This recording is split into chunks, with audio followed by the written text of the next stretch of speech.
જય Shri Krishna mummy papa. જય શ્રી કૃષ્ણ. જય શ્રી કૃષ્ણ વહુ બેટા, સુખી રહો.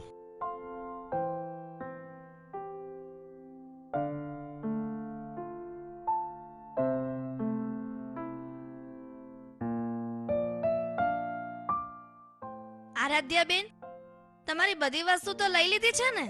કઈ ભૂલાઈ તો નથી જતું ને? હા ભાભી, બધી વસ્તુ લઈ લીધી. અને ભાભી, ખરેખર તમે મારી મોટી બેનની જેમ મારી કાળજી રાખો છો. અરે બેન, એમાં હું ક્યાં ઉપકાર કરું છું? અને જો તમારા ભાઈ બારગામ નોકરી કરે છે અને એમાં પાછા તમે એના લાડકા બેન છો. જો તમારી સાર સંભાળ ન રાખું ને તો તમારા ભાઈ મને ખીજાય. હા વહુ બેટા, તમે અને આરાધ્યા તુંય બંને આવો ને આવો પ્રેમ રાખજો કાયમ માટે. હા બેટા આરાધ્યા, આ વર્ષે તારું મેડિકલનું છેલ્લું વર્ષ છે, તો ભણવામાં ધ્યાન રાખજે. અરે મમ્મી પપ્પા, તમે મારી જરાય ચિંતા ના કરતા. હું ભણવામાં ખૂબ જ ધ્યાન આપું છું અને સારા ટકાએ પાસ પણ થઈશ અને ડોક્ટર પણ બનીશ. હા મમ્મી, આરાધ્યા બેન ખૂબ હાર્ડ વર્ક કરે છે. અને પપ્પા, મેં તો ઘણી વખત મોડે સુધી રીડિંગ કરતા પણ જોયા છે. દીકરી કોની છે? મોરના ઈંડાને ચિતરવા ન પડે. હા, હવે ઓલી કહેવત નથી, વડ એવા ટેટાને બાપ એવી માં એવી દીકરી.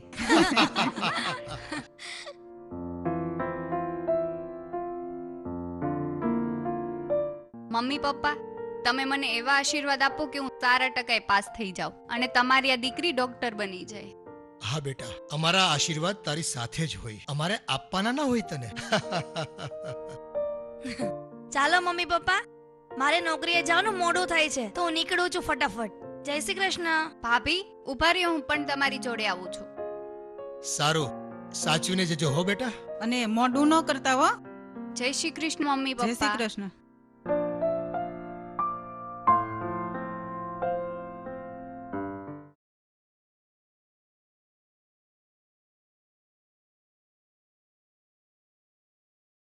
એ તમને કહું છું, પ્રશાંતના પપ્પા, મારી વાત સાંભળો તો.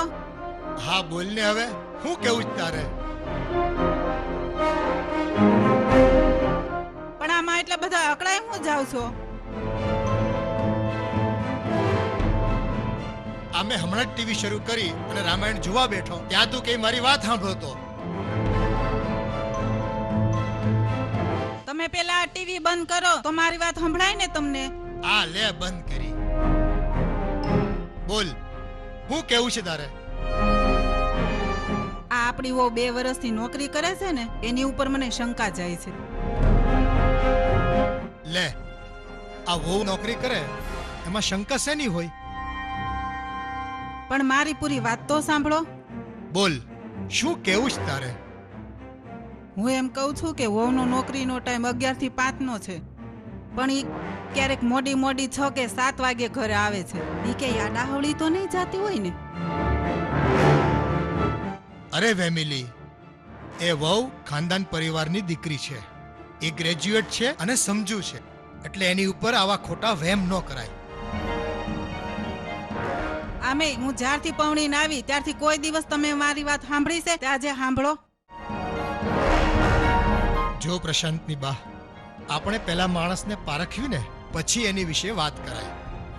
આ તું આપણી વહુની રહેણી કેણી, એનું વર્તન તો જો અને એની પરિવાર પ્રત્યેની ભાવના તો જો. આ ખોટી વહેમ કરે છે તું. હા, ઈ વાત તમારી સાચી. બહુ સંસ્કારી છે, પણ મારા મનના સમાધાન માટે મારે એને એકવાર વાત તો કરવી પડશે. હારું, આ વહુ આવે ને ત્યારે એને પૂછી લેજે, પણ હા, પ્રેમથી વાત કરજે, વળી પાછો ગુસ્સો ન કરતી. ભલે, હું પ્રેમથી જ કહીશ, બસ.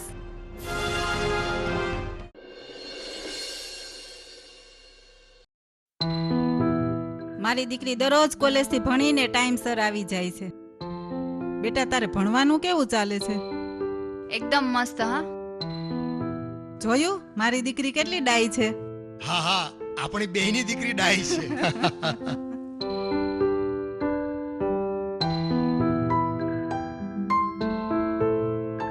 પ્રેરણા વહુ, તમે ફ્રેશ થઈને અહીંયા આવજો, મારે તમારું ખાસ કામ છે.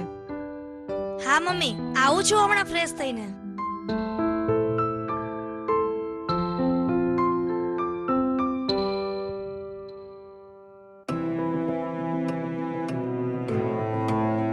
બોલો મમ્મી, શું કામ હતું મારું?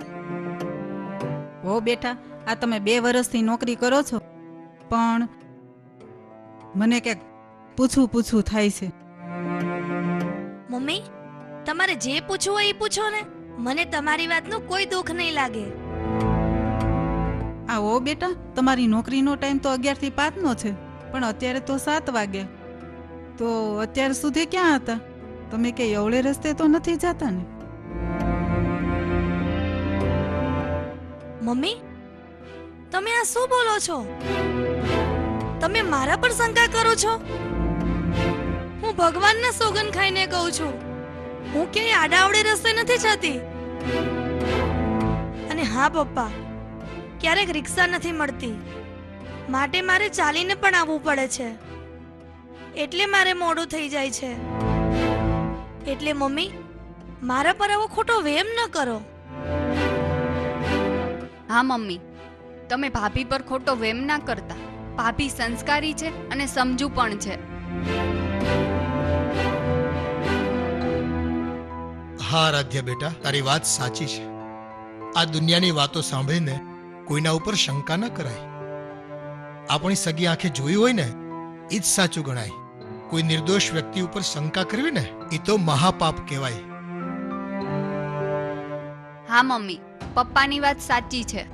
પેલી કહેવત છે ને કે વહેમના અવસર નથી હોતા, માટે તમે શંકા ના કરો ભાભી પર.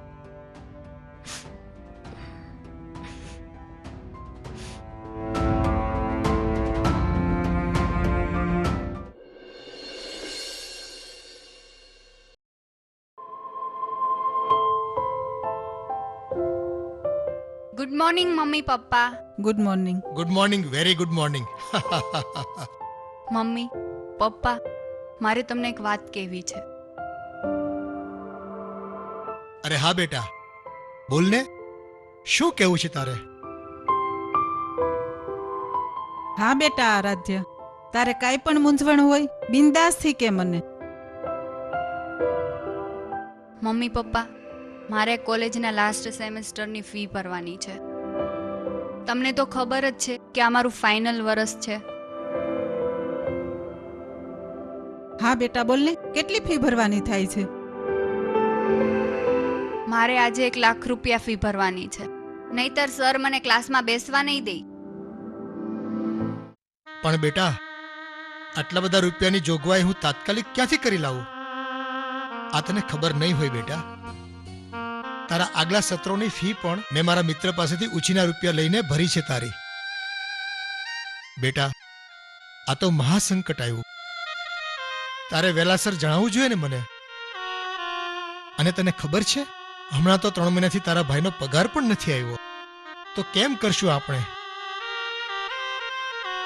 બેટા, તારા ભાભી નોકરી કરે, આ તારા ભાઈ 12 ગામ નોકરી કરે, એ બંનેના પગારમાં માંડ આપણું ઘર ચાલે છે. તો એટલા બધા રૂપિયા અત્યારે ક્યાંથી લાવવા?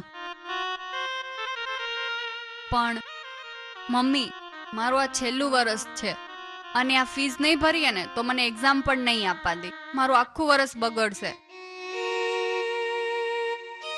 પ્લીઝ કંઈક કરો ને.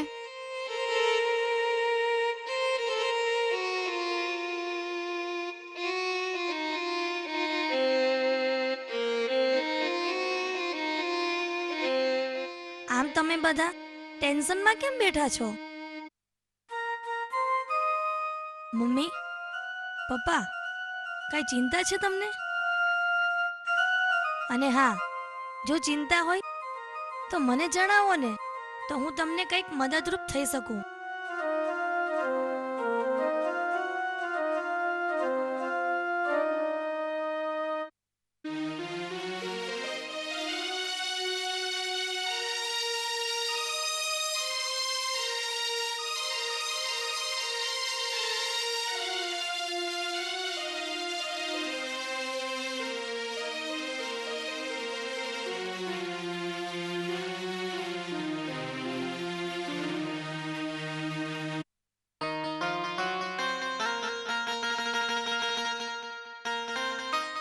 તમે બધા બેસો, હું હમણાં આવું છું.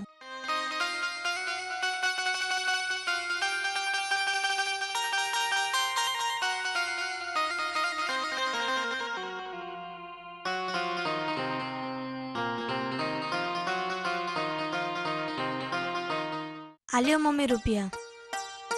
આરાધ્યાબેનની ફી ભરી દેજો. અરે બેટા, એટલા બધા રૂપિયાની જોગવાઈ તમે ક્યાંથી કરી? હાસ તો વહુ બેટા, આ રૂપિયા તમે તમારા પપ્પા પાસેથી મંગાવ્યા કે શું? પણ ભાભી, તમે આટલા બધા પૈસા ઉછીના તો નથી લાવ્યા ને? તો હા, તમારે સાંભળવું જ છે ને, તો સાંભળો. હું જોબ કરતી હતી ને જ્યાં, ત્યાર પછીનો 1 કલાક હું ટ્યુશન ક્લાસીસ કરાવતી હતી. એની આ બચતના પૈસા છે. અરે વાહ વહુ બેટા, તમે તો ખરેખર મારા મનનો બોજ હળવો કરી નાખ્યો. આ ખરેખર જો તમારા જેવી વહુ દરેક પરિવારમાં હોય ને, તો દરેક ઘરનું સંકટ દૂર થઈ જાય આમ ચપટીમાં. બેટા, તમને ધન્યવાદ છે. બેટા, મેં મારા અજ્ઞાનતાના કારણે તમારા પર ખોટી શંકા કરી, પણ ખરેખર તમારા જેવી વહુ બધા પરિવારને મળજો. ખરેખર તમારું નામ પ્રેરણા દરેક બહેનોને પ્રેરણા પૂરી પાડશે. તમે તો ધન્યવાદને પાત્ર છો. ભાભી, તમે તો મારા ભાભી નહીં પણ મારી મોટી બેન સમાન છો. તમારો આ ઉપકાર હું ક્યારેય નહીં ભૂલું. થેન્ક યુ ભાભી. અરે આરાધ્યાબેન, આ કઈ મેં ઉપકાર નથી કર્યો, આ તો મારી ફરજમાં આવે છે. અને હવે જલ્દી કોલેજમાં જાઓ અને ફી ભરી આવો. અને હા બેન, એડવાન્સમાં કોંગ્રેચ્યુલેશન્સ.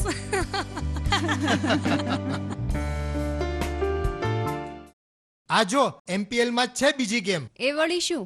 અરે આમાં છે 40 કરતા વધુ ગેમ. આ છે fruit chop game end game અને રિયલ કેશ જીતો.